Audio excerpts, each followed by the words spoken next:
Naglabas ng advisory ang Dubai International Airport at ang airport sa Jordan na kapag may biyahe kayo paalis or papunta sa Middle East, kagaya ng UAE, Kuwait, Iran, Jordan at iba pa, makipag-ugnayan kayo sa inyong airlines kung meron bang pagbabago sa inyong flight status.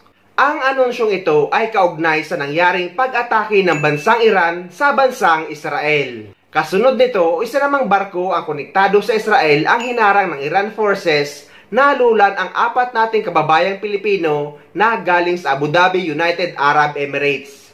Kinumpirma yan ng DMW or ng Department of Migrant Workers. Bukod sa missile attack sa Israel, hinubkob ng Iranian authorities ang Portuguese container ship na MSC Aris ayon mismo sa operator ng barko. Galing Abu Dhabi ang barko at papuntang Mumbai, India nang harangin ito ng Iran sa Strait of Hormuz ayon sa ating Department of Foreign Affairs.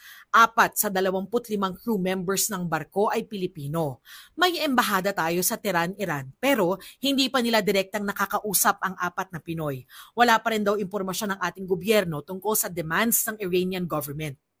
It will take some more hours, maybe a day or two before we'll be able to have any kind of contacts. Pero, yun nga, sabi ni Ambassador, may meeting sa Ministry of Foreign Affairs.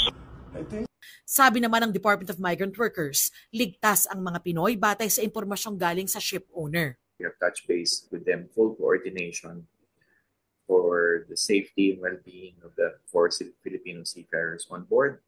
Nakipag-ugnayan na rin daw ang DMW sa pamilya ng 4 na seafarers.